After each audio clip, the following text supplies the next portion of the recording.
Let we all enjoy the presence of God in this place. Thank you, Jesus. Thank you, Lord. అందరి మీద కళ్ళు మూసుకొని అంతేవాది దేవుని సన్నిధిని మన మధ్యలోకి ఆహ్వానిస్తాం. ఇదిగో అందరూ ఒక నిమిషం మీ నోరు తెరచి ఇదిగో దేవాది దేవుని ఆరాధిస్తాం. ఇదిగో వాక్యం సెలవిస్తుంది, ఆయన మందిరంకి అడుగు పెట్టిన వారు కృతజ్ఞత స్తుతులతో అడుగు పెట్టామని. ఇదిగో మనం అందరము ఆయన చేసిన మేలులను బట్టి, ఆయన చేసిన కృపలను బట్టి కృతజ్ఞత స్తుతులు చెల్లిస్తాం. ఇదిగో మనం ఏ మానవులు ఎవరు కూడా ఆరాధిస్తున్నాము. ఇదిగో మనం సృజించిన సృష్టికర్తని ఆరాధిస్తున్నాం. ఇదిగో పక్కన ఉన్న వారిని చూసి మీరు సిగ్గుపడకుండా ఇదిగో మన దేవుడు ఏ స్థాయి నుంచి ఏ స్థితిలో తీసుకుని వచ్చినాడో ఆ దానిని బట్టి ఇదిగో మన పాపం నిమిత్తం ఆయన ఎలాంటి ఫీల్ అవ్వకుండా అందరి ఎదుట ఏమి చేయని పాపము ఆయన మోసుకొని మన పాపమైన మీద మోసుకొని ఆ కల్వరి శిలువలో మరణించి ఉన్నాడు. ఇదిగో ఆయన చేసిన త్యాగం ఎవరు కూడా మన జీవితంలో చేయలేరు. ఇదిగో ఏ మనుషులు కూడా చేయలేడు, మన సొంత వాళ్ళు చేయలేరు. ఇదిగో మనం ఎవరో తెలియనప్పటికీ మన కొరకు బలియాగమై మనకి ఆ పరలోకం ఇచ్చుటకు ఆయన మన కొరకు ఎంతనో వెల చెల్లించున్నాడు. ఇదిగో ఆ వెలని బట్టి మనం ఈరోజు స్తుతిస్తాం. అందరూ హృదయాన్ని సిద్ధపరచుకోండి. ఎవరు కూడా అనాలోచనగా ఉండకుండా ఇదిగో దేవుని ఆవరణ కింద ఉన్నారని నమ్మొచ్చు. ఇదిగో దేవుని మధ్యలో ఉన్నారని నమ్మొచ్చు. ఆయనని ఆరాధిద్దాం. O spirit of God, we invite you in our midst, O Lord. Lord, without your presence, without your guidance, without your help, we can't do anything, O Lord. Today we seek for you, O Father. We come unto you as your children, O Father. Through the Holy Spirit, with Jesus, we come unto your presence with boldly, O Father. Lord, we are your children, O Father. You are our Father, O Lord. We welcome you, Lord. Thank you, Lord. Thank you, Lord. Thank you, Lord.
Yes.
worship time.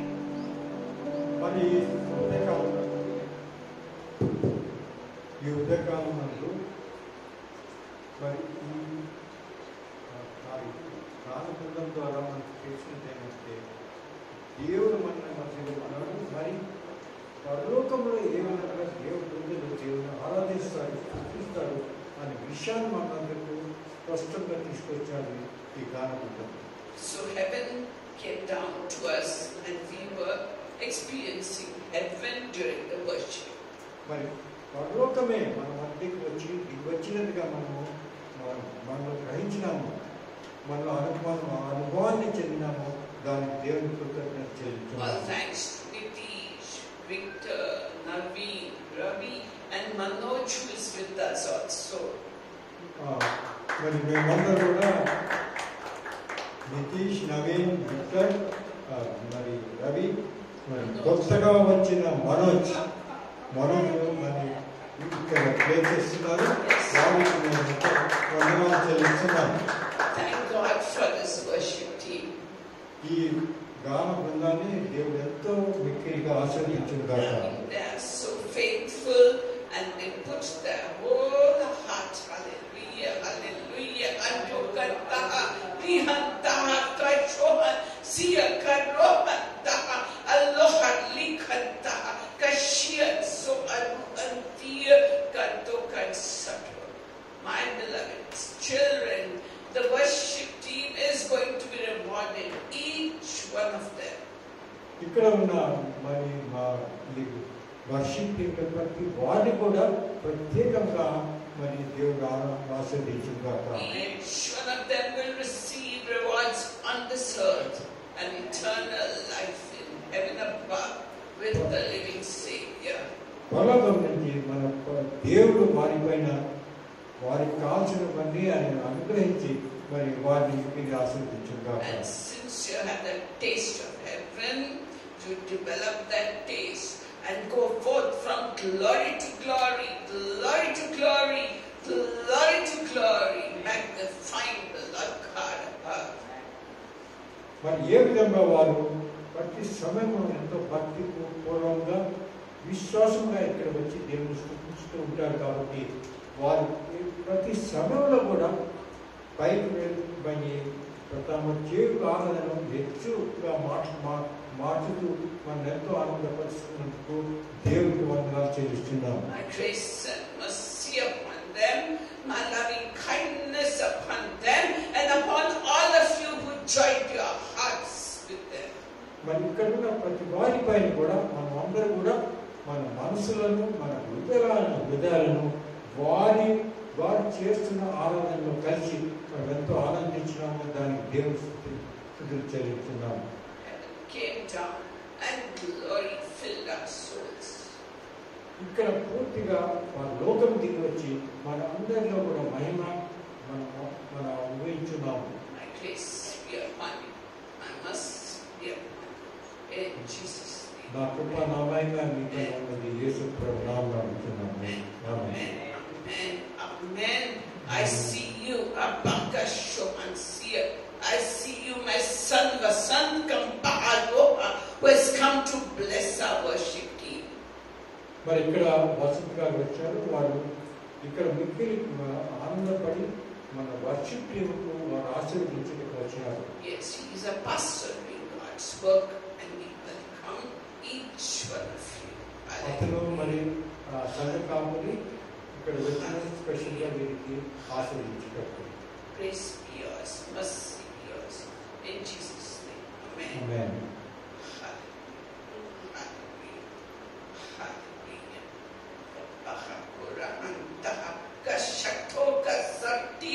This day is going to be a day when I pour my blessings upon you, when I fill each one of you completely to the overflowing. ఈ సమయము ఎటువంటి సమయం అంటే నేను ఎంచుకున్న సమయము, ఆ సమయంలో మీరందరికీ కూడా వారికి నేను ఆశీర్వదించనున్నాను. For you have gladdened my heart. ఎందుకంటే నా హృదయం ఎంతో ఆనందపరిచినారు మీరు. And your worship and praise has come up before my throne of grace like a fragrant incense. విధంగా నా సింహాసనం వద్దకు ఈ ఫ్రాగ్రెన్స్ అంటే ఈ సుహాసన వలె నా దగ్గర చేతున్నది నీ ఆరాధనగా నీవు. As a church, continue to grow in respect to salvation, giving all the glory to the living God for His grace and mercy upon you. మనందరూ కూడా అభివృద్ధిలోను దేవుని ఆశీర్వాదంతో దేవుని కృప మహిమతో మనం ఆశీర్వదించడం మనం ఎంతో ఎదుగుతున్నాము. My grace be upon you. My mercy be upon you. మహిమ మీ పైన ఉన్నది.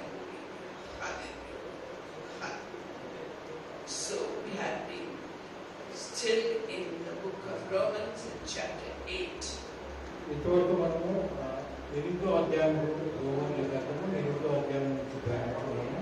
And we saw last time verse 26 to 28, and every one of you discussed how everything works out for good to those who love God and to those who are called according to His purpose. మరి last time మనము ధ్యానించింది ఏమిటి? దాని గురించి మనం discussion కూడా చేసింది ఏమంటే ప్రతి జీవితంలో మనం జరుగుతున్న ప్రతి విషయం కూడా మన మంచి కొరకు మన కొరకు అది చేసి ఉన్నారు అనే విషయాన్ని మనం దాని గురించి మనం డిస్కస్ చేసి ఉన్నాము. And in popular demand they said we would like you to cut the message short so that we also can participate and testify. కొంతమంది ఏమన్నారంటే ఎంతో బాగా మేము ఆనందించిన విషయం కాబట్టి దేవుని వాక్యం కొంచెం తగ్గించి మరి ఈ విషయం గురించి ఎక్కువగా మనం మాట్లాడదామని ఎంతోమంది మాకు ఈ విషయాన్ని చెప్పి ఉన్నారు. So please give me half an hour for the message with the translation, and you have 15 minutes for yourselves to come and praise God and to share your testimony. దానికన్నా మనము అర్ధగంట నుంచి దేవుని వాక్యం గురించి ధ్యానించడం, దాని తర్వాత మీరు ఏ విధంగా ఈ దేవుని జీవితంలో జరిగించాలన్న విషయం గురించి మీరు వచ్చి చెప్పవచ్చు 15 minutes వరకు. So today we are going to discuss Romans chapter 8 verses 29 and 30. ఈ ఉదయకాలం ముందు రోమేలు గ్రంథం 8వ అధ్యాయం 20 నుంచి 29 వచనం గురించి ధ్యానించడం. In the normal Bible it reads like this. మరి సామాన్యంగా మన బైబిల్లో ఏ విధంగా ఈ వచనాలు మనకు వినపడతాయి? It says, for those whom God foreknew. Telugu And okay, I'll just read it in English and I request Nilofa to come in front and read that in Telugu. Verses 29 and 30 are read in English. For those whom He foreknew, He also predestined to become conformed to the image of His Son, so that He would be the firstborn amongst many brethren. And these whom He predestined, He also called. And these whom He called, He also justified. And these whom He justified, He also glorified. Would you come in front, Nilofa, and read it in Telugu?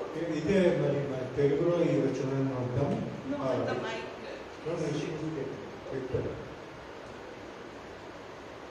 రోమీయులకు రాసిన పత్రిక 8వ అధ్యాయము 29-30 వచనాలు. ఎందుకనగా తన కుమారుడు అనేక సహోదరుల్లో జ్యేష్ఠుడగునట్లు దేవుడు ఎవరిని ముందుగా ఎరిగినో వారు తన కుమారునితో స్వారూప్యం గలవారగుటకు వారిని ముందుగా నిర్ణయించెను. మరియు ఎవరిని ముందుగా నిర్ణయించినో వారిని పిలిచెను. ఎవరిని పిలిచినో వారిని నీతిమంతులుగా తీర్చెను. ఎవరిని నీతిమంతులుగా తీర్చెనో వారిని మహిమపరచెను. Thank you so much. Just would you switch it off and keep it? Okay. So don't get frightened. It sounds big. So I made it very easy to understand using the Living Bible and whatever God taught to me. So I'll make it very easy. You don't get afraid of big words. Okay? నేను ఈ విషయాన్ని living Bible నుంచి తీసి మరి నేను వివరించనున్నాను కాబట్టి కొన్ని శబ్దాలు మీరు వినకపోవచ్చు, విని ఉండకపోవచ్చు. కాబట్టి ఎవరు బాధపడాల్సిన అవసరం లేదు. ప్రతి దాన్ని కూడా నేను వివరించి చెప్తాను. So it says like this: from the very beginning, God decided that those who came to him, and all along he knew who would come to him. That word foreknowledge in your Bible. మరి four knowledge అంటే ఏమిటి అంటే ముందు చూపుతో ఏం జరిగినది అనే విషయం అన్నమాట. అంటే దేవుడు మనకు చెప్తున్నది ఏమంటే ఇక్కడ ఉన్న ప్రతివాడు, ప్రపంచంలో ఉన్న ప్రతివాడు కూడా ముందుగానే నేను ఎన్నుకున్నాను కాబట్టి నేను వారిని నా దగ్గర చూస్తున్నాను, వారికి రక్షణ కల్పించలేను అని ప్రభు మనకు చెప్తున్నాడు. So all along from the beginning God knew who would come to him, and then they would become like his son. మరి దేవుడు సృష్టించక ముందే మన అందరినీ ఎన్నుకున్నాడు. ఎన్నుకొని వారు ఏ విధంగా నా బిడ్డలైతారు, క్రీస్తు యేసు వంటి బిడ్డలైతారు అనే విషయాన్ని ముందుగా నేను నిశ్చయించినాడు. So from beginning of creation, before creation, God knew that each one of you and us would come to him, so that what? We would become like his son, so that his son should be the first with many brothers and sisters. మరి సృష్టికి ముందే మనందరినీ ఎంచుకున్నాడు దేవుడు. మరి దేవుడు ఎంచుకున్న తర్వాత మన రక్షణ కల్పించినాడు. రక్షణ కల్పించిన తర్వాత మన యేసు ప్రభు స్వరూపంగా మార్పు అయ్యేటట్టు చేసినాడు. దానిలో ఏమైందంటే యేసు ప్రభు మొదటి వారు, మనమందరం కూడా ఆయన మరి సోదరులు సోదరి మధ్య. And having chosen us, he called us to come to him. ఆ విధంగా మనం ఎన్నుకున్న తర్వాత మనందరినీ తన దగ్గరికి ఆయన పిలిచినాడు. He called us and he declared us not guilty. మనందరినీ పిలిచి మరి దేవుడు ఏమన్నాడంటే నువ్వు ఏ విధమైన పాపం చేయలేదు అని అన్నాడు. And he gave us right standing with God. దాని కారణంగా మనందరం కూడా దేవుని ముందు మరి పరిశుద్ధమైన వారిగా నిలబడగలిగిన యోగ్యత కలిగిన Standing before the creation of the world, he knew who would come to him. He knew about each one of you, young and old. He knew about each one of you, and he knew that you will become like his son, the Lord Jesus Christ, so that Christ will be the first and we will be the other children he would have. So he chose us and he called us to come to him, and when we came to him, he declared us not guilty, meaning he washed us with his blood and said that we are not sinners and not guilty before him, and he gave us right standing with God, so that God is what? He's our Abba Father. And then he filled us with Christ's goodness. He is filling each one of you with the goodness of Christ. That means what is in Christ is being transferred to you and to me. Okay? So that, and then he promised us his glory. That is what this passage says. So we will discuss it slowly, one by one point. మరి ఈ కార్యక్రమం ఏ విధంగా ఒక క్రమంగా జరిగినది అనే విషయం చూసిన వల్ల మరి మనలను దేవుడు సృష్టి కంటే ముందే తన కొరకు ఏర్పరుచుకున్నాడు.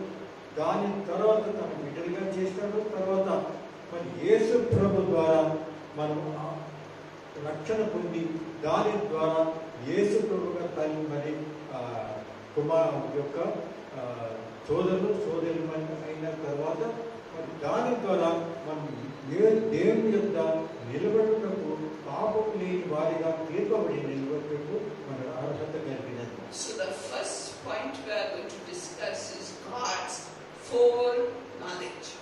మొట్టమొదటి విషయము మనము దేని గురించి మాట్లాడాలంటే దేవుని ముందు చూపు. Own knowledge.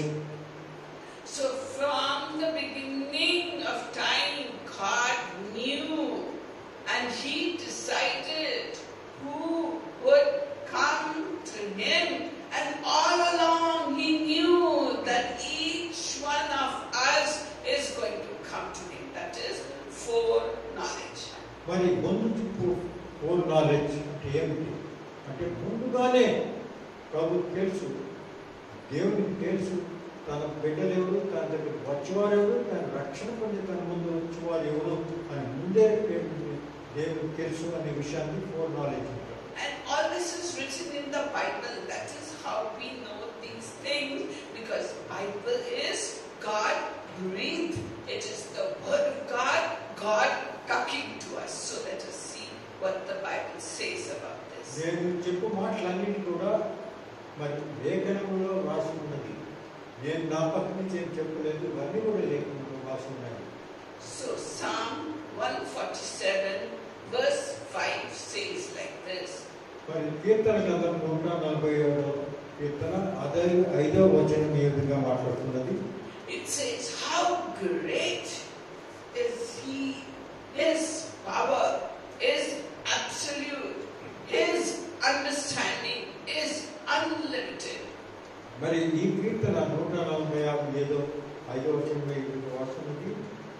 ఆయన ఎంతో మరి మహోన్నతుడైన దేవుడు, అతనితో అసాధ్యమైనది ఏమి కాదు, మరి అతనిలో ఏ విధమైన ప్రతి శక్తి కూడా ఉన్నది, ఏ విధమైన లోపం లేదు అని. So He has complete power, complete knowledge, and His understanding about you and me is unlimited. That means it has no limit. It is from eternity to eternity. మరి మన గురించి దేవునికి ఎంత తెలుసునంటే మనం కూడా యోచించలేము. అంత తెలివి జ్ఞానం ఉన్న దేవుడు మనల గురించి పూర్తిగా, మన జీవితాన్ని గురించి పూర్తిగా రచించినాడు. ఆయన తెలుసున మనం ఎటువంటి వారు. So 1 Chronicles chapter 28 and verse 9 says, 1 Chronicles 28వ అధ్యాయము 9వ వచనం మీదుగా చెప్తున్నది. it says He knows every thought and every mind. మరి ప్రతి హృదయంలో ఆయన తెలుసును. ఆ హృదయంలో నుంచి ఉత్పత్తి అయ్యే మరి వారి యోచన కూడా దేవుడు తెలుసు. And Psalm 139 verses 1 to 4 tells us, కీర్తన గ్రంథము 139 వచనంలో ఈ విధంగా రాస్తున్నది. it says God has foreknowledge of all human thoughts and all human words and all human actions. So that మరి means దేవునికి ప్రతి విషయం జరుగుతున్న ప్రతి విషయం, ఎవరి యోచనలు ఏ విధంగా ఉంటాయి, ఎవరి ప్రవర్తన ఏ విధంగా ఉంటుంది, ఎవరి జీవితంలో ఏ విధంగా నడుస్తారు అని ప్రతి విషయం కూడా దేవునికి ముందుగా తెలుసు. So I'll tell you in English what it says, and I request Nilofer to come up and read it out to us. Psalm 139 verse 1 to 4 after I tell you in English. మరి నేను ఇంగ్లీష్లో తగ్గిన తర్వాత sister నిలుపుగా గారు అడుగుతాను, తెలుగులో ఆ వాక్యం చదువుతాను. It says, "Oh Lord, you have examined my heart and you know everything about me. You know when I sit or stand. When far away, you know my every thought. You know what I'm going to say even before I say it." So God knows everything. Would you come here, Nilofer, and read it out? Verses 1 to 4 of chapter Psalm 139. 139వ కీర్తన 1 నుండి 4 వచనాలు. యెహోవా, నీవు నన్ను పరిశోధించి తెలుసుకొని ఉన్నావు. నేను కూర్చుండుట నేను లేచుట నీకు తెలియను. నాకు తలంపు పుట్టక మునిపే నీవు నా మనసు గ్రహించుచున్నావు. నా నడకలు నా పడకలు నీవు పరిశీలన చేసి ఉన్నావు. నా చర్యలన్నిటినీ నీవు బాగా తెలుసుకొని ఉన్నావు.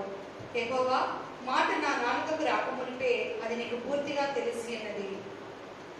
Thank you so much, Nilofer. Thank you. And then further in the New Testament, in Matthew chapter 10, verses 29 to 30, Jesus says, అదేవిధంగా మత్తయి సువార్త 10వ అధ్యాయము 29 నుంచి 29-30 వచనంలో ఈ విధంగా రాస్తున్నది. Jesus is saying he knows the flight of the sparrow. That means he knows when the sparrow is flying and he knows when it is falling. He knows it, and also he knows the number of hairs on our head. Can you imagine it? A mother can't tell you how much hair in 1 square centimeter is there, but God knows the whole head, how many hairs you have on your head. దేవుడు ఎంత జ్ఞానవంతుడు, మరి ఎన్ని విషయాలు దేవుడికి తెలిసినంటే మనం యోచించలేము. ఆయన ప్రతి పక్షి ఎక్కడ ఆకాశంలో వెలుగుతున్నదో, అది ఎక్కడ వెళ్తున్నది, ఎప్పుడు కింద పడుతుంది అనే విషయం కూడా ఆయనకు తెలుసు. మరి మన తలపైన ఎన్ని వెంట్రుకలు ఉన్నాయని కూడా తెలుసు, మన తల్లిదండ్రులకు తెలియదు, కానీ దేవునికి తెలుసు. See how great his knowledge is. What a wonderful God. And Isaiah chapter 44 verses 6 to 8, it says like this. యెషయా గ్రంథము 44వ అధ్యాయము 6 నుంచి 8వ వచనంలో ఈ విధంగా రాసినది. It says God knows the future events of history. మరి దేవునికి ముందు జరుగు పూర్తి హిస్టరీ, జరగబోయే కాలంలో జరుగు సంఘటనలు అన్ని కూడా తెలియదు. Before they happen, he knows what is going to happen in history. మరి అది సంభవించక ముందే దేవునికి తెలుసు జరుగుతుంది, ఈ సంఘటన జరుగుతున్నదని. And he's comparing it to heathen idols who cannot tell the future. మరి దేవుడు మరి అన్యులు ఆరాధించే విగ్రహాలతో చూసి చెప్తున్నాడు, వాటికి ఏవి గ్రహించలేవు అని అంటున్నాడు. But you see, during Bonal it comes in the paper, there is an oracle upon whom the evil spirits come and they also foretell the future, but it never comes to pass.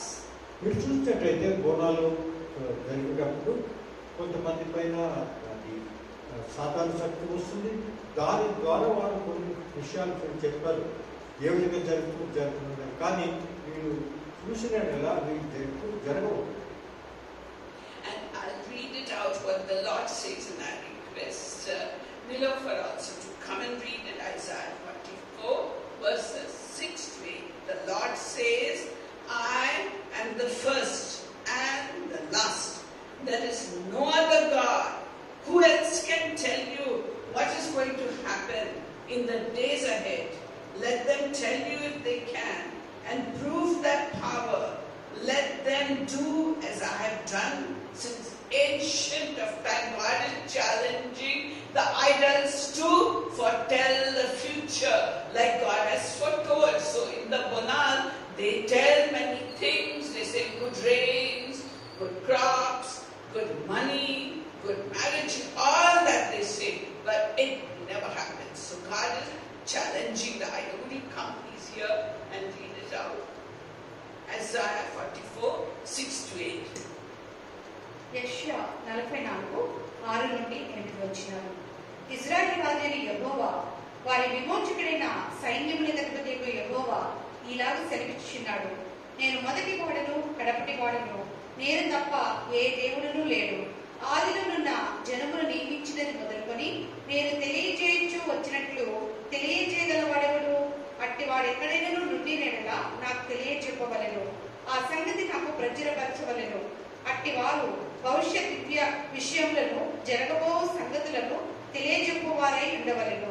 మీరు వెరగకుడి, భయపడకుడి. పూర్వకాలము నుండి నేను మీకు ఆ సంగతిని వినిపించి తెలియచేయలేదా? మీరే నాకు సాక్షులు. నేను తప్ప వేరొక దేవుడున్నాడా? నేను తప్ప ఆశ్రయ దుర్గం ఏదియూ లేదు. ఉన్నట్టు నేను ఎరుగను. Thank you so much, Nilofer. Thank you. So, not that's all.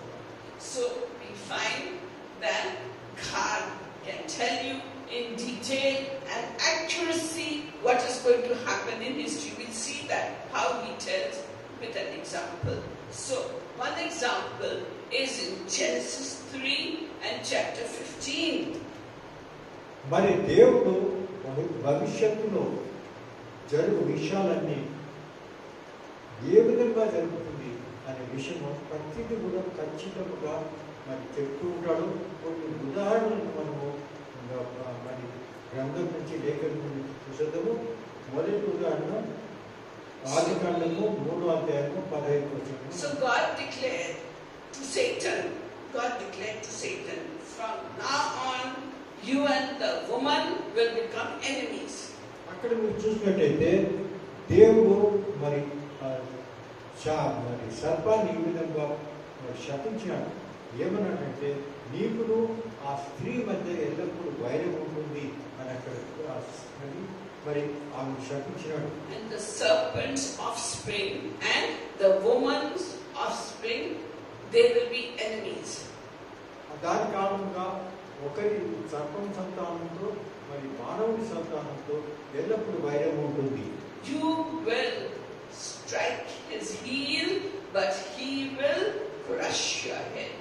మరి నీవు అతని మెడిమను నువ్వు కర్చదవు, అతను నీ కళను కూడా పూర్తిగా కుంగివేస్తావు. This was declared thousands and thousands of years, but was fulfilled when Christ came to the earth. The serpent surely struck Jesus in the heel. He was beaten, he was spat upon, he was put on the cross, and he died. But with that death, he crushed Satan's head and won the victory by rising up again on the third day. Christ won the victory and crushed the Satan's head. ఈ దేవుడు ఈ విషయము వేల సంవత్సరాల ముందు చెప్పినాడు. కానీ ఇది ఎప్పుడు సంభవించిందంటే యేసు ప్రభు మరి శిలువ మరణం చెందినప్పుడు ఆ సమయంలో సర్పము కరిచినదంటే ఆయన శిలువ మరణం పొందినాడు. దాని తర్వాత ఆయన మృత్యు నుంచి లేచినాడు. కాబట్టి ఆ సర్పాన్ని నుంచి కొంచెం జయించినాడు. ఆ సర్పాన్ని తన కాలు కింద కొమ్మివేసినాడు అనే విషయం ఇక్కడ మనకు చూస్తున్నాం. And in Genesis chapter 12 and verse 3, God is promising Abraham. అదేవిధంగా ఆదికాండము 12వ అధ్యాయము 3వ వచనం కూడా అబ్రహాముకు ఈ విధంగా దేవుడు వాగ్దానం చేసినాడు. So he says, I will bless those who bless you, and I will curse those who curse you. నువ్వు ఎవరిని ఆశీర్వదిస్తారో వారినందరినీ నేను ఆశీర్వదించలేను, నువ్వు ఎవరిని శపించుతావో వారందరినీ కూడా నేను శపిస్తాను అని దేవుడు వాగ్దానం చేసినాడు. And the entire world will be blessed because of you, O Abraham. That is what God is telling Abraham. అబ్రహాముకు ఇంకా ఏం చెప్పాడంటే నీ ద్వారా పూర్తి ప్రపంచంలో అందరూ కూడా ఆశీర్వదించబడతారు.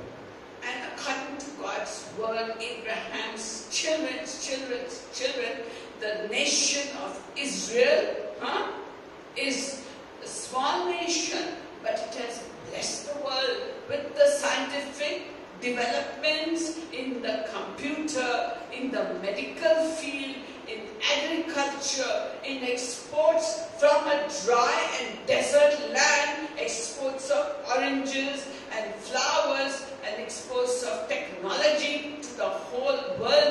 And the Jews, the Israelites people, are the best businessmen in the world, having great amount of money. When they were in America, Rothschild, one of the Jews, was the richest man and the most influential man, and because of him and his influence, Israel became a nation. And today, if you pray for the peace of Jerusalem, you will be blessed, I will be blessed. Pray for the peace of Jerusalem. మీరు చూసినట్లయితే దేవుడు ఈ విధంగా ప్రవచించాడు, ఈ విధంగా వాగ్దానం చేసిన ప్రకారంగా ఇశ్రాయేల్ ప్రజలు అబ్రహాం నుంచి వచ్చిన వారు కాబట్టి వారు మిక్కిలి ఆశీర్వదించబడిన వారు. ఆ విషయం ఇప్పుడు కూడా వారు చూస్తున్నాం. పూర్తి ప్రపంచంలో ఇజ్రాయెల్ దేశం ప్రతి విషయంలో కూడా ముందుగా ఉన్నారు, ముందు తాగుతున్నారు. ప్రతి విషయంలో కూడా వారు ఎగ్జాంపుల్ చెక్ చేస్తున్నారు. టెక్నాలజీలో చూడండి, మరి వ్యవసాయంలో చూడండి, మరి ఏ విధమైన విషయంలో కూడా వారితో ముందుకు వెళ్తున్నారు. ప్రతి విషయాల్లో కూడా వారితో ముందుగా ఉన్నారు ప్రపంచంలో. అంటే అది దేవుడు అబ్రహామును ఆశీర్వదించిన ద్వారా.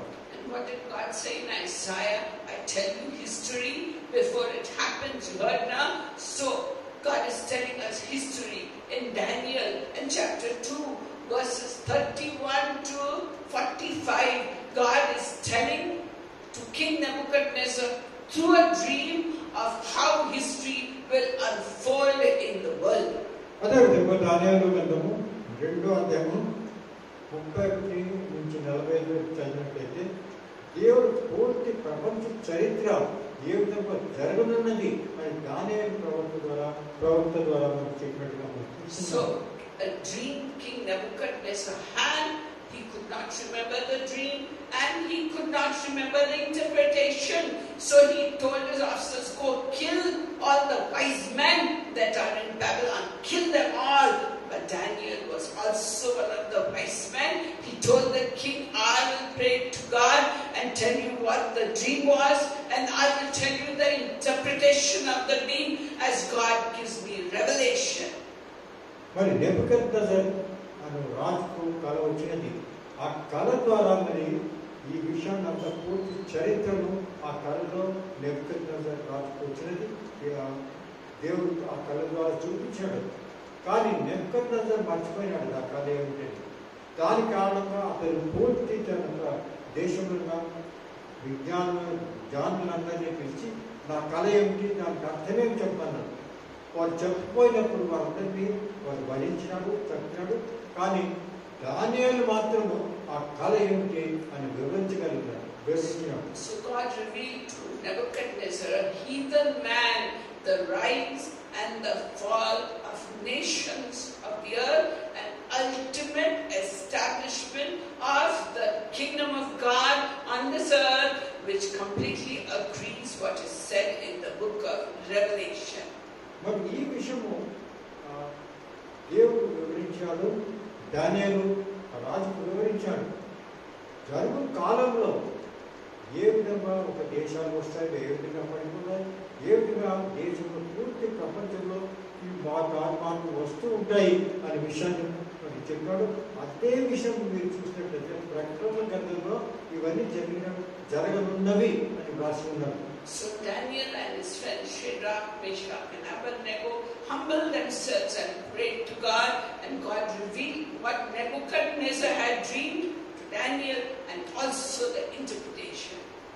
మరి షద్రక్, మేషక్, అబేద్నెగో ఆ సమయంలో వారికి కూడా ఈ విషయం దేవుడు వారికి తెలియపరిచి వారు కూడా ప్రవచించినారు ఏ విధంగా ఈ విషయాలు జరుగుతున్నవని. So Daniel got the dream and got the interpretation, and he said, "Oh King Nebuchadnezzar, you are the most powerful king in the world. So God gave you a dream in which you saw a huge statue made of different metals, different colors, and you saw a huge statue." ఈ కళ గురించి దానియేలు వివరించాడు Nebuchadnezzar రాజుకు. దానియేలు అన్నాడు, Nebuchadnezzar రాజు ఎంతో ఉత్తమైన రాజు, అద్భుతమైన వాడు, కాబట్టి నీకు దేవుడు ఈ కళ ఇచ్చినాడు. ఆ కళలో ఒక విగ్రహం ఉన్నది. ఆ విగ్రహంలో నీకు వేరు ఆ విగ్రహం వేరు మరి మెటల్స్తో చేసినది. దాని ద్వారా నీకు తెలుపుతున్నాడు వచ్చు కాలంలో ఏ రాజ్యాలు రానున్నవి. So the head of that statue was made of gold, and Daniel told King Nebuchadnezzar, your empire, the Babylonian empire, is the head of gold, and no other kingdom will be as powerful as your kingdom. You are the most powerful king in history. Nebuchadnezzar మహారాజు చెప్పాడు, మహారాజా ఇప్పుడు ఆ విగ్రహానికి బంగారంతో తల ఉన్నది. ఆ బంగారపు తల అంటే నీ రాజ్యం, నీకంటే ఇప్పుడు ఎంత గొప్ప రాజ్యం రాలేదు, కాబట్టి నీ రాజ్యాన్ని నేను మరి ఈ బంగారంతో చూపిస్తున్నాను. And that statue, King Nebuchadnezzar, it had a chest and arms of silver, showing that another kingdom less powerful than yours will come. And true enough, as Daniel said, it happened. The next kingdom that came was the Medo-Persian Empire, not as powerful as Babylonian, but still powerful. మరి ఆ ప్రతిమ, ఆ విగ్రహంలో మొదటి రాజ్యము Babylonian రాజ్యము Nebuchadnezzar మహారాజు ద్వారా.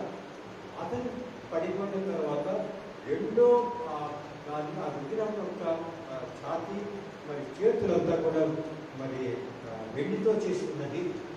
దానికంటే కొన్ని తక్కువ రాజ్యం వచ్చినది, అది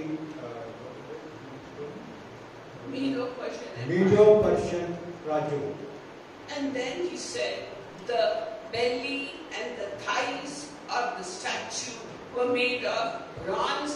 That means a next empire will come which will not be so powerful, and that was the empire of Alexander the Great, the Greece empire. దాని తర్వాత గ్రీస్ ఎంపైర్ వచ్చింది. అది ఆ విగ్రహం ఏ విధంగా అంటే అది ఇత్తడితో చేసినది, నడుము దాని కింద భాగాలన్నీ కూడా ఇత్తడితో చేసినది. అది అలెగ్జాండర్ ది గ్రేట్ యొక్క మరి గ్రీక్ యొక్క రాజ్యము అక్కడ వివరించున్నది. And the two legs of that statue were made of iron. That is the Roman Empire, the Eastern and the Western Roman Empire actually happened like the dream showed. మరి కాళ్ళకు వచ్చి మరి ఇనుముతో చేసిన కాళ్ళు మనం చూస్తున్నాము అక్కడ. అది ఏమంటే రోమన్ ఎంపైర్, మరి ఈస్టర్న్ వెస్టర్న్ ఎంపైర్ వచ్చి రోమన్ ఎంపైర్స్ వచ్చి అదే విధంగా మనకి చూస్తున్నాము చరిత్రలో ఇవన్నీ జరిగినాయి. And the feet of the statue are made of iron mixed with clay, and now iron and clay do not mix together. Iron cannot bind with clay, metal binds with clay. So this is pointing to an empire that will be strong like iron and brittle like clay. And which government is this? The democratic government by the people, of the people, for the people. Very strong government, but it will collapse. If there's a no confidence motion, it will collapse like that government in India.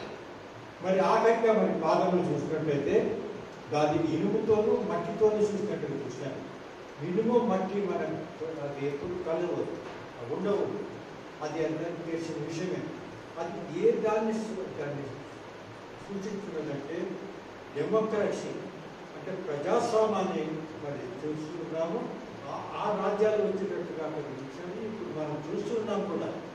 No confidence కోసం వచ్చి ఆ రాజ్యాలు ఎప్పుడు మరి పడిపోతారో అందరికీ తెలిసిన విషయాలందరూ మనం చూస్తున్నాం. So has this history been fulfilled? ఈ విధంగా చరిత్ర జరిగిందా లేదా? There are no more kings and kingdoms as was there in those times, and today almost every country in the world has a democratic government. They have a king, like England got a king and a queen, but they have no power. See, the real power is in the hand of the people. So all over the world, nearly everywhere, there is democratic government. మీరు ఇక్కడ చూసినా కూడా ప్రపంచంలో ప్రజాస్వామ్యాలు ఉన్నాయి, ఎక్కడెక్కడ ఉంటాయి. ఒక రాజ్యం ఒక రాజు ఉంటాడు, కానీ అన్ని ప్రతి దేశాల్లో కూడా ప్రజాస్వామ్యం ద్వారా మరి రాజ్యాలు జరుగుతున్నాయి అనే విషయం మనం చూస్తున్నాం. And then King Nebuchadnezzar saw that there was a huge rock cut out without any hands. A huge rock came rolling down and crushed that statue and broke it into pieces, so that the air of the world, the wind of the world carried away everything. మీరు చూసినట్లయితే ఆ కళ ఏ విధంగా సమాప్తమైనదంటే ఒక పెద్ద బండరాయి దొరుకుతుంటూ వచ్చి ఎవరు తోయలేదు, తనంత తాను దొరుకుతుంటూ వచ్చి ఆ పూర్తి విగ్రహాన్ని అంతా ధ్వంసం చేసినట్టుగా చూస్తున్నాము. దాని తర్వాత ఒక పెద్ద గాలి వచ్చి ఆ ధ్వంసమైన ముక్కలన్నీ కూడా తీసుకుని వెళ్ళింది. And the dust of that statue flew everywhere with the wind and it disappeared. దాని తర్వాత పూర్తి ఆ విగ్రహంలో ఉన్న ప్రతి భాగం కూడా అక్కడి నుంచి మరి లేకుండా పోయింది. And that rock without hands, it was cut, kept growing till it filled the whole world. ఆ విధంగా వచ్చిన రాయి ఎవరు మానవుతో చేయదు, కానీ ఏదైనా ఆ విధమైన గుడి దాంతో చేసింది కాదు. అది దొరుకుంటూ వచ్చిన బుద్ధి అది ప్రతి సమయంలో పెరుగుతూ ఎంతో పెద్ద అయినదిగా చూస్తున్నాం. And so what does rock stand for? మరి ఆ రాయి ఏమిటి? Rock పెరుగుతున్న రాయి ఏమిటి? Yes, it stands for Christ. So now in the future. We all know, we have all heard it again and again, that Christ is going to establish his millennium kingdom on the earth, a political kingdom. He came the first time as a baby to establish kingdom of God in our hearts, but now he's going to come again as King of Kings and Lord of Lords and God of gods, and Satan will be thrown into the bottomless pit for 1,000 years, and then Christ will establish his political kingdom on this earth from Jerusalem, and all the other nations will come and worship him and bow down to him. This is going to be fulfilled because number of places in the Bible it is written, especially in the book of Revelation, we find it, and it will be 100% fulfilled. మీరు చూసినట్లయితే ఏ విధంగా ఈ భవిష్యత్తులో జరుగుతున్న ఘటనలన్నీ చరిత్రాత్మకమైనదో అదే విధంగా మీరు చూసినట్లయితే ఆ బండరాయి ఎవరు అంటే యేసు ప్రభు మరి ప్రకటన గ్రంథంలో చూసిన ఎలా రెండో సమయం వచ్చినప్పుడు మరి ఆయన వచ్చే విధానం వేరుగా ఉంటుంది. రాజుగా వస్తాడు, తీర్పిచ్చి రాజుగా వస్తాడు. అటువంటి సమయంలో 1000 సంవత్సరముల అక్కడ పాలన మన ప్రపంచంలో ఉంటుంది.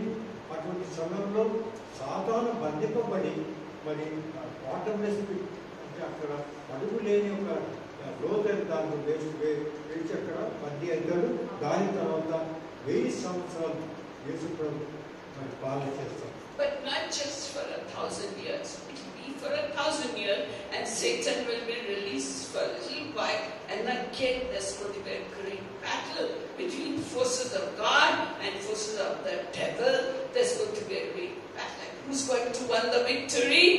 Christ the Lord, and he is going to take us all to New Jerusalem, to our heavenly home, and he will reign there forever and ever. The children of Christ, all of us, God willing, will be in that New Jerusalem where there is no need for sun or moon to give light, where the throne of God and of Christ will be there, and there will be light all over. There will be no night there, and we will be eating from the fruit of the tree of life, living eternally, and we will not just be living, wasting time. We will be ruling and reigning with Christ. So that is the future that is coming to us.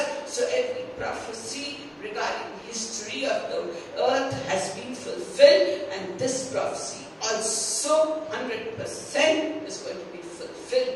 Glory to God. మీరు మనం చూసాం ఏ విధంగా 1000 సంవత్సరములు యేసు ప్రభు పరిపాలిస్తాడు. దాని తర్వాత సాతాను మరి విడుదలవుతాడు. మరి సాతానుతో మరి పోరాటం జరుగుతుంది. ఆ పోరాటంలో ఎవరు మరి విన్ చేస్తారంటే ఎవరు యేసు ప్రభు మరి జయిస్తాడు. ఆ జయించిన తర్వాత మనందరూ కూడా దేవుడితో పరలోకంలో ఉంటాము, యేసు ప్రభుతో మనం ఉంటాము. అక్కడ ఉన్న తోటలో ఉంటాము, అక్కడ యేసు ప్రభుతో మనం కావాలి సదాకాలం జీవిస్తాము అనే విషయం ఇక్కడ వెల్లడించారు. పూర్తి చరిత్రను వెల్లడించారు దానియేలు ద్వారా, మరి ప్రకటన గ్రంథం ద్వారా. అది పూర్తిగా మరి జరుగుతుంది అనే విషయం మనకు తెలుస్తూ ఉన్నది. So what was the point we made? That God has foreknowledge of those who would come to him, and he has foreknowledge of history. That is where we complete our discussion today. మరి అదే విధంగా మనం చూసినట్లయితే దేవుడు ముందు జరిగే విషయాలని, భవిష్యత్తులో జరిగే విషయాలని కూడా తెలుసు. అదేవిధంగా పూర్తి ప్రపంచ చరిత్ర కూడా దేవుడి జరుగుతున్నది అని తెలిసిందని అది పూర్తిగా మనకు తెలిపినాడు.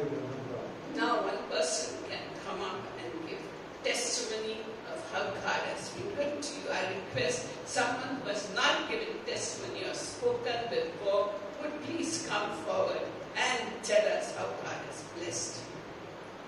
దేవుడు ఏ విధంగా ఆశీర్వదించారో విషయం గురించి మాట్లాడవచ్చు.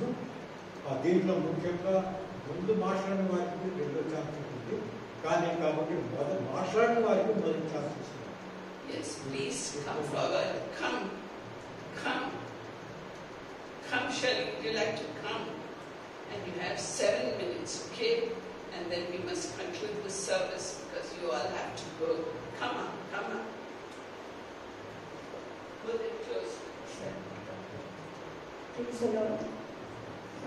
Actually, God has been very good to me throughout my life, right from my childhood. If I actually look back, the way He's been helping me, He's been leading me, that is awesome. Even today, when there's nobody else, it is He as a father who's been taking care of every need of mine. More than physical parents being with us, He's been faithful to us. May His name be glorified. I would like to share one main testimony which actually changed my life. I had done my BTech and I was working, and my BTech was in printing technology and I had no clue about computer science at all. After working, I wanted to do my MTech, and during my MTech, I had attended coaching. And during the coaching, everything was new because I had no previous understanding of computer science at all. I was listening to messages, but once after coaching, it was a little late in the night when I was coming back home in the bus. I was just sitting there and I was thinking for myself, like, how can I actually attempt to write an exam and then get into computer science as a field altogether? It was that time when God reminded me that when it is He who is going to help me, why should I actually doubt myself? And that time in the bus, I just prayed to God, saying that please help me get a seat into MTech. And by God's grace, wonderfully, miraculously, God gave me a seat in MTech. Not just that, God blessed me with a first rank in MTech in my class. That is something amazing. I can't even think of it. It is He who gives us wisdom, He who gives us understanding. So it is not our own wisdom or the way I have studied, it's only He. And since then, I've been just seeing awesome things in my life. Be it in my job or in my day-to-day activities also, God has kept me in a place where I'm not even worthy of staying. But He is taking care of me. Everything, be it in every daily life also, small things which I don't even contemplate, He does it so wonderfully. And if I have to think back, I'm only wondering how God brought these things to pass in my life. That was actually a turning point, and even today if I'm working, it is only by His grace, because people who actually join these firms are like from very good organizations like IIT, Science, and they take them directly from the college. But if God has brought me here, it is He who has to be glorified. Nothing of me, all of Him. May His name be praised. Thank you.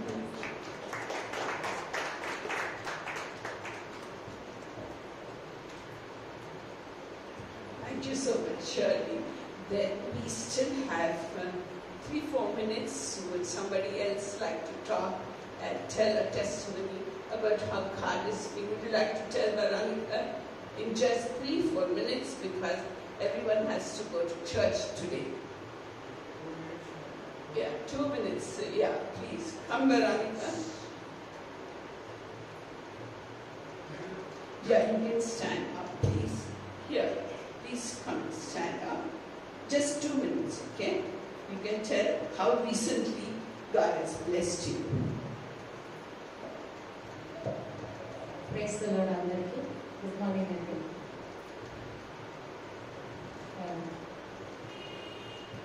దేవుడు నాకు ఇచ్చిన ఈ తరుణం బట్టి వందనాలు.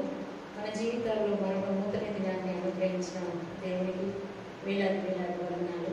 నిన్న దినాన్ని ఎంతోమంది నిద్రలో తన రాజ్యానికి చేరుకొని ఉంటారు అని, మరి ఈరోజు మనం జీవితంగా మనం ఇంకా జీవిస్తున్నామంటే అది దేవుని కృపను బట్టి. దేవుడి పట్ల, మన పట్ల దేవుడు ఎంత దీవెనలు కుమ్మరిస్తున్నాడో దీన్ని బట్టి మనం గ్రహించగలము. నా జీవితంలో దేవుడు నాకు ఎన్నో మేలు చేశాడు. అది చెప్పడానికి ఈరోజు సరిపోదు, కానీ ఒక్క చిన్న విషయంగా చెప్పాలనుకుంటున్నాను. నన్ను, నా కుటుంబాన్ని దేవుడు ఎంతగానో ఆశీర్వదిస్తున్నాడు. మరి తప్పిపోయిన నా కుమారుడిని దేవుడు వెతికి పట్టుకుంటున్నాడు. ఇప్పుడు వాడు మళ్ళీ తిరిగి దేవుడిలోకి వస్తున్నాడు. తన కుటుంబాన్ని కూడా చర్చకు రప్పిస్తున్నాడు. నేను పిలవడం కాదు, తనే పిలుచుకున్నాడు. తనే వారిని కట్టుకుంటున్నాడు. తన గృహం అంటే తన సంతానాన్ని తను వదలకుండా పట్టుకుంటున్నాడని ఈ సాక్ష్యం ద్వారా నేను చెప్పగలను. ప్రతిరోజు నా ప్రార్థనలో నన్ను, నా కుటుంబాన్ని కాదు నా తండ్రి, నా సంఘానికి వస్తున్న ప్రతి ఒక్క కుటుంబాన్ని మీరు దీవించండి అని నేను ప్రతిరోజు నా ప్రార్థనలో. మరి సంఘం అంటే ఎవరో కాదండి, మనమే. మరి మన హృదయాల్లో దేవుడికి స్థానం మనం ఇచ్చినట్లయితే ఆయన కూడా మనకు కావలసిన ప్రతి దీవెనలు ప్రతి నిమిషం మనకు అనుగ్రహిస్తాడన్న నేను తెలుసుకున్న సత్యాన్ని మీరందరూ కూడా తెలుసుకోవాలని దేవుని నామంలో ఈ సాక్ష్యాన్ని మీకు తెలియపరుస్తున్నాను. ఆమేన్.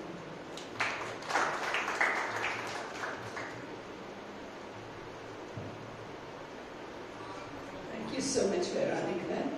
Yeah, just to tell you that next week we will be having puppet show, okay?